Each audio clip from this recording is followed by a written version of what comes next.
From the land of lakes, this is 10,000 Takes, brought to you by Minnesota Score Radio.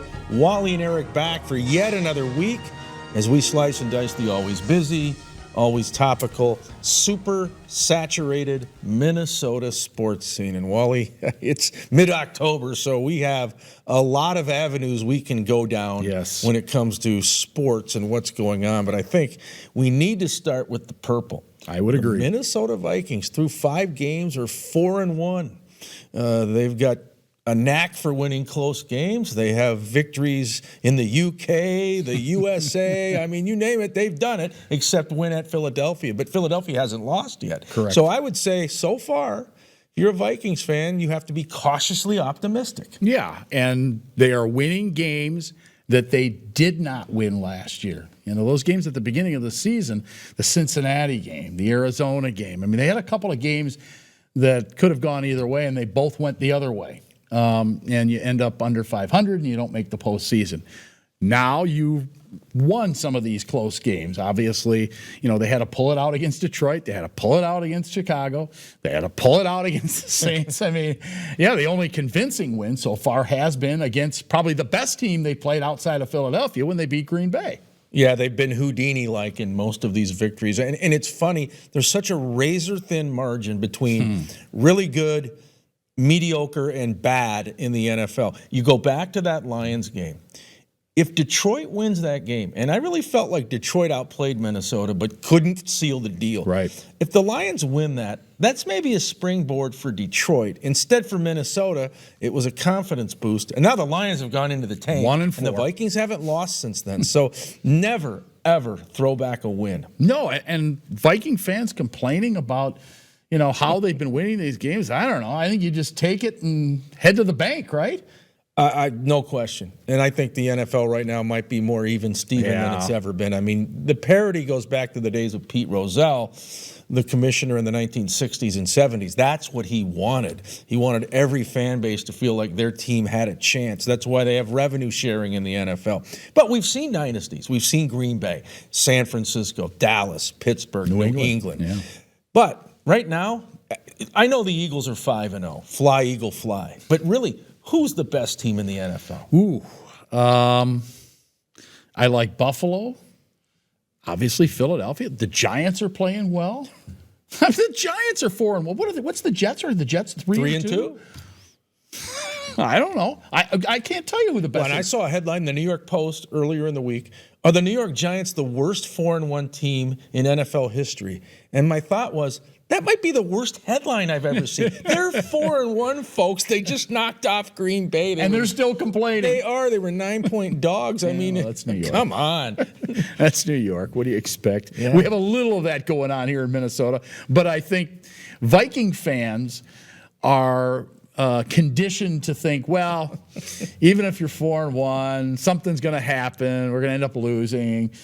You don't complain about it a lot, much like the Giants fans are complaining about being 4-1, but you'll take it, right?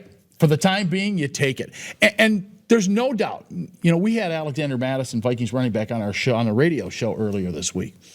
And, you know, basically, he admits, he said, yeah, we got a lot of things we still have to fix. They have to do things better. They have to finish off some of these drives. They look like world beaters early on against the Bears last Sunday. First 3 drives, touchdowns. I mean, Kirk Cousins was, I think I called him a combination of Y.A. Tittle and John Brody and Joe Montana, and Tom Brady rolled into one. I mean, they looked really good. And then they didn't score another touchdown. They didn't score at all until that final drive of the game that won the game. Well, and 2 things about Captain Kirk. He is durable. That's well documented. The guy shows up to play. He brings his lunch bucket to the venue every Sunday, even though he's a multimillionaire. He brings that lunch bucket. He's ready to go. Okay. And now the narrative of Kirk Cousins not being able to win games in the last minute or two is slowly going away. Detroit, New Orleans, Chicago, last 3 games, he's had to pull it out. So I think that's a good sign for Minnesota. Clearly, he is more comfortable with Wes Phillips, the new OC, and Kevin O'Connell, the head coach. I think, and they're still basically trying to feel each other out. But there's no doubt to me, this is more of a Kirk Cousins-friendly system than it was when Mike Zimmer was head coach and the offensive coordinators were coming through a revolving door. My goodness. I mean, you couldn't keep track of who was the OC. Yeah, and I like the humility of Kevin O'Connell so far, because he says basically each week, hey, I'm still learning. There's still things that we need to do better and that I need to do better. And he takes the blame for things that, didn't go right. I need to call better plays, and so on and so forth. I mean, I've heard a lot of that out of Kevin O'Connell, and I like that because rarely did you hear that from Zim. He just pointed the finger at somebody else, basically. It was either his quarterback or his offensive coordinator or his kicker, who is one of the best kickers in the NFL right now, Daniel Carlson. Oh, by the way, just thought I'd remind you of that one.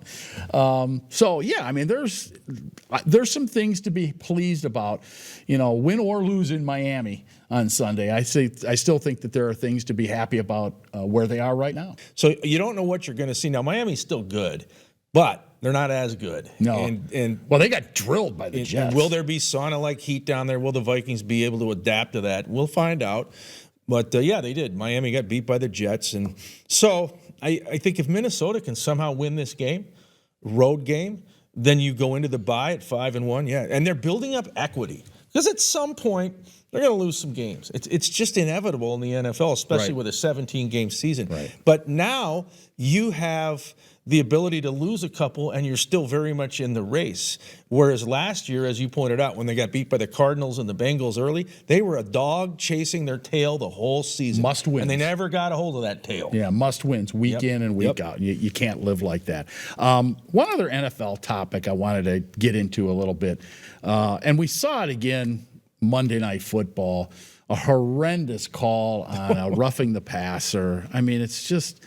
And I know Troy Aikman went off on it, and he was ridiculed for saying should we put dresses on the quarterback? The PC police are pressing charges against the PC police are out and whatever. But his point is the same, that I'm not sure if it's the officials or if it's the National Football League telling the officials what they need to do. But in either case, they got to figure this thing out because it's not a good look. They have some bad rules. And not just Troy Aikman, but Kurt Warner. Two Hall of Fame quarterbacks are now saying the quarterbacks are getting favorable treatment. The Grady Jarrett and Frank Clark situation with Atlanta and Kansas City, absolute jokes. And this, to me, it affects the integrity of the game. Right. The NFL's flag happy as it is. They want to throw a flag anytime a defensive back bumps a receiver. I can't stand that either. They need to change the rules. And what Frank Clark did was all within the spirit of the game. There was nothing malicious about it. Same thing with Grady Jarrett. It's tackle football last time I checked. Rumor has it. Yeah. All right. All right, stick around. We have a lot more coming up. We'll get our kicks with Manny Lagos from Minnesota United. The Loons are playoff bound. This is 10K Takes, your purple ticket. I've been meaning to give you these for many years. I think they're perfect.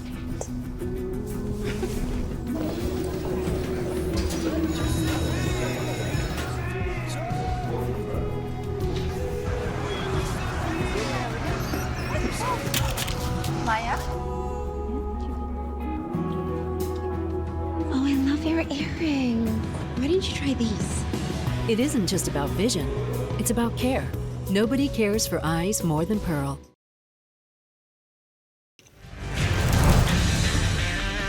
$10,000 Takes rolls along, and it is postseason time in the Major League Soccer, MLS, and your Minu squad has made it again. They're making a habit of it. 4 straight years in the postseason. We're going to talk some soccer now, and we are joined now by Manny Lagos. He is the sporting director for Minnesota United. Manny, one thing comes to mind when I think about this season, and it's a roller coaster.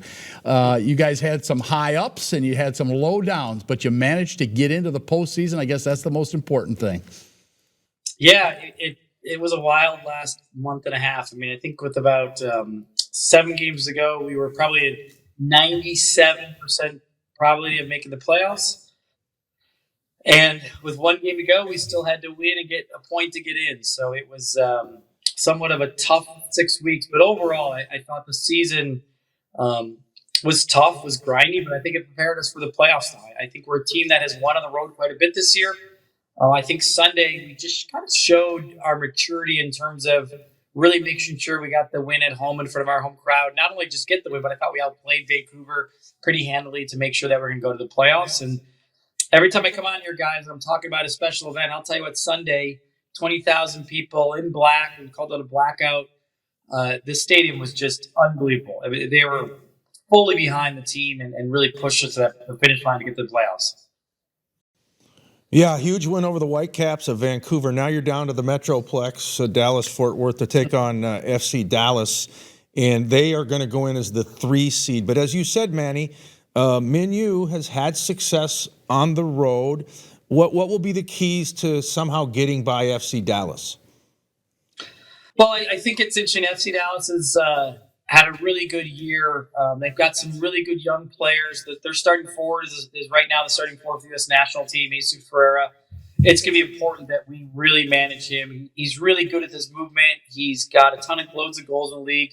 And again, he just finds ways to be dangerous throughout the entire game. So I think making sure that we deal with him. And then sneakily, FC Dallas's defense has been one of the toughest in the West. So I think it's really important for us to, when we go down there, to make sure we're making them think about us the more than us think about them. Because ultimately, I think that they're a team that we can beat. We beat them in Dallas earlier this year. So for me, I think it's just really kind of being the aggressor in the game. And I don't think you always say that in a away game. Sometimes you want to kind of almost sit back and try to absorb some of the pressure and then counter. I think this is a game where we want to try to dominate. I think we want to get out, get a lead early, and really try to push it at them. I think they're a little bit younger team than us in terms of experience. You did get a split with them this year because they won here, you won there. How important is it to have known that you have beaten them on the road? You mentioned that you guys have played well on the road. How important is it that you know for the guys to know, hey, we went in there and won before, we can do this again? Yeah, it's massive. It actually was our first away win in Dallas ever. I think we've got loads of ties there. We'd never won actually in Dallas in our MLS iteration. So I thought psychologically it was a big deal for us to win this year. And I think it to me, it's a really good matchup for us. Like I said, they're very, very, even though we're 6-3 seeds, we're very similar. I think the season and the records aren't that far apart. We almost could have been close to them. I think they snuck away in our bad run at the end of the year. And I think it's just a team that is still growing into their success. Meaning that they kind of struggled last couple of years. This team, I think, has done really better. They're still young, so I think we've got to use the fact that they're not that quite experienced in playoffs and try to really get at them. Manny, in the Major League Baseball playoffs, you always hear it comes down to pitching. In the National Hockey League, it's all about goaltending. Is it fair to say in Major League Soccer it's about your goalkeeper? In this case, Minu has an all-star in Dane St. Clair who has done some wonderful things. Is that really the tipping point for most teams having success in the MLS in the postseason? I think it's important. I would argue that just because games can be tight and not necessarily by goalkeepers, but just by defensive kind of systems and how teams don't want to let the game open up, I still would say I would add the goalkeeper and the back line are really important because, again, when you have a really good tight defense, whether you're at home or on the road, it means you can't lose the game. That means it might go to 0-0, might go to overtime, might go to PKs. We're obviously the goalie. So to me, defensively, we got to be tight, we got to be sharp. And I think our defensive back line's been pretty consistent all year. I think the big thing for us will more be about our midfield defending. We've kind of been up and down in terms of injuries in the middle of the field, and our wide defending has been a little bit weak at times with a lot of injuries. So to me, it's actually more the midfield defending is the key for us, is our ability to kind of keep a good shape, get forward, get chances, and then get back in good defensive positions to limit Dallas. Because again, like I said, they've got a couple good young players, a couple U.S. national team players that have done really well this year. There shouldn't be many jitters, right? I mean, you guys are a playoff-tested team the last few years. Made it a long ways 2 years ago before the late collapse. But it's got to be good to have that kind of playoff experience on your roster, right? It does. I think we went through the jitters the last month. We had some really bad games where we were very honest about it, transparent to the public. Our last 3 games prior to this Vancouver one, we weren't good at all, and we were really deserved to maybe not make the playoffs if we didn't play well this weekend. So I think we went through a jittery moment, reminded ourselves of what kind of team we were, and there's a reason why we're in the playoffs. It's because we had a great run that was better than almost any team in the league throughout the middle part of the season. So to me, I felt that vibe this weekend. I think we're going to have a good week of training. I think we're getting even healthier. We have a couple players back. Bongier, a South African winger, should be healthy by next week. We're hopeful. Robin Lode, who had a calf injury but played this weekend and played great, is still not match fit. So he'll have a full week now to retrain and get ready. So to me, the break here now until we play next Monday night gives us a lot of time to really prepare. So the obvious goal is to win the MLS Cup, but looking beyond that, Manny, World Cup is coming up right around Thanksgiving in Qatar, and that's not usually when it's played, but you've got the intense heat over there, so they had to push it back. What's that going to be like? Well, it's going to be interesting. I'm excited. Obviously, it's a little bit unique in that we had to end our season a month earlier than we usually do in terms of the MLS Cup playoffs are usually in November. We have the finals early December. I think all the leagues around the world stop at the first week of November. So you give 2 weeks of preparation, and then I think the third week of November is when it starts. I'm excited. I think the U.S.'s group is going to be playing during Thanksgiving week. You know, we got Wales, and then we got England, and then we finished with Iran. It's a tough group, but it's a winnable group. I mean, I don't think Wales is a powerhouse. So getting that first win in our group would be huge.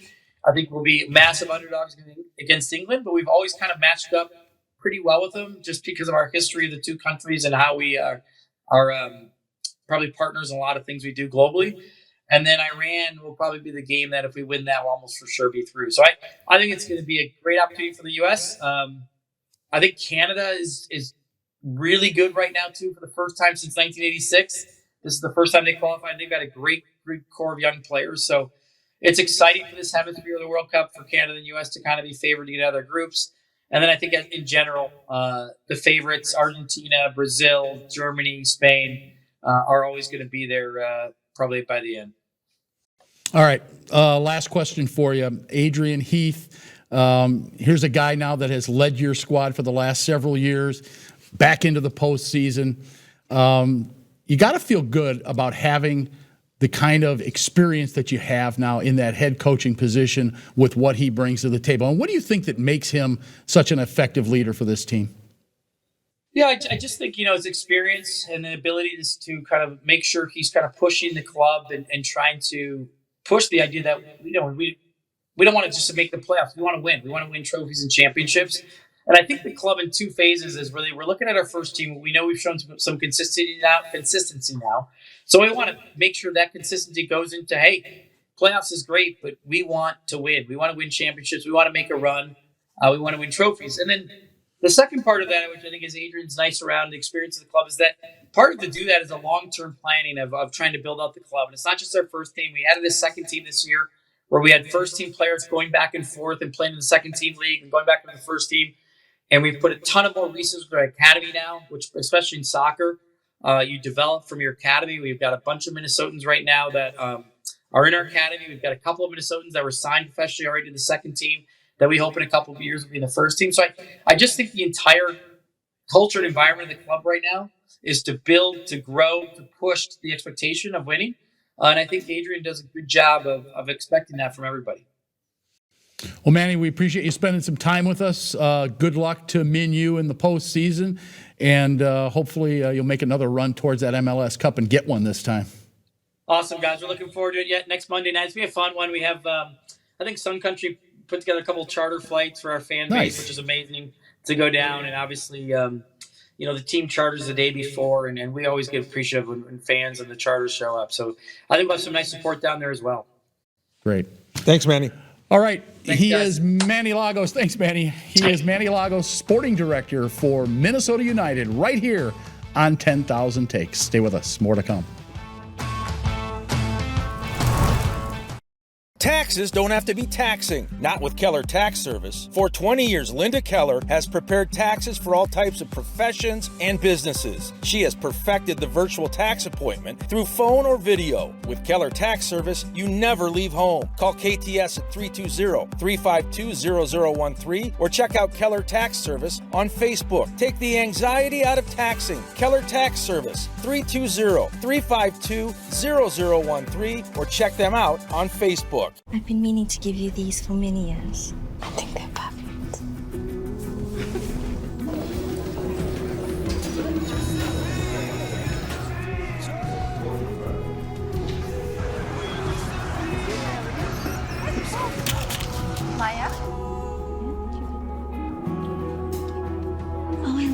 earring. Why didn't you try these? It isn't just about vision, it's about care. Nobody cares for eyes more than Pearl.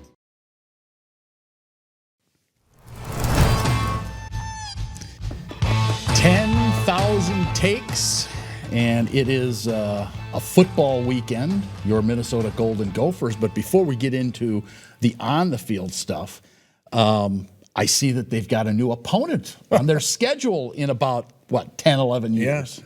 Roll, Tide, roll. Oh, boy. Gopher Nation, are you booking a trip to Tuscaloosa, Alabama? Jeez. How about that? Well, I think that the reason they're waiting 10 years is they're hoping Alabama will be where they were about, 20 years ago when the Gophers beat them in the Music That's City right. Bowl. Minnesota historically is 1-0 all time against Alabama. Yeah. Will Nick Saban still be coaching then? A lot of questions to be answered. But, hey, good for Minnesota. I would say it's 20, 30 years too late. They've always had these cupcake games, this junk food diet in the non-conference schedule, feasting on these, really bad opponents, occasionally losing to them like Bowling Green.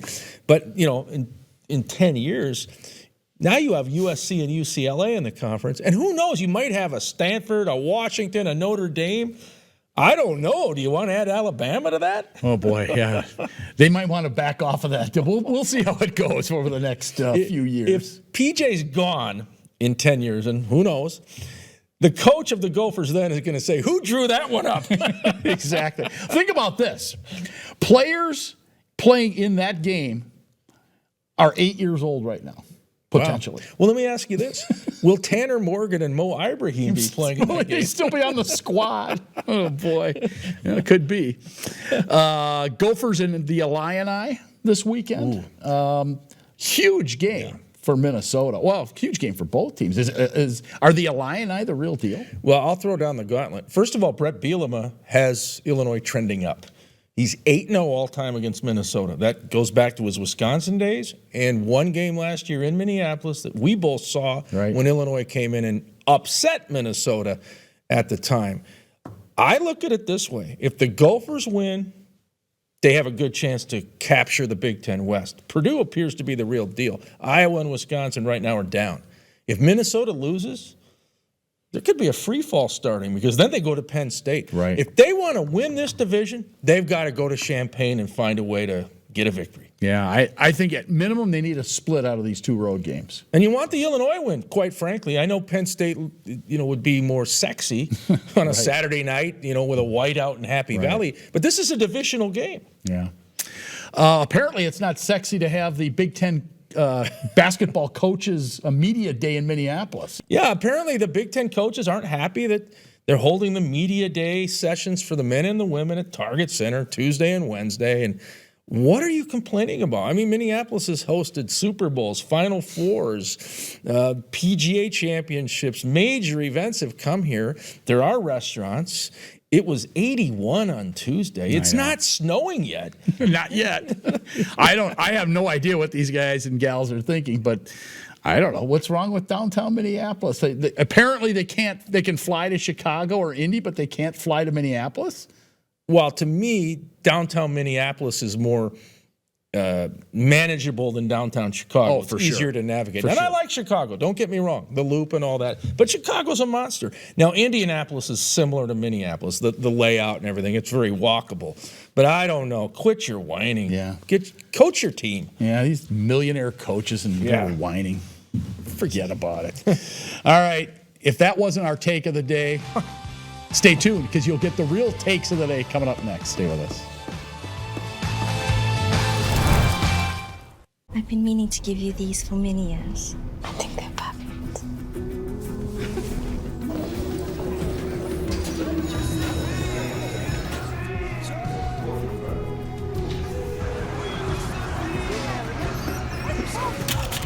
Maya? Oh, I love your earring. Why didn't you try these? It isn't just about vision, it's about care. Nobody cares for eyes more than Pearl.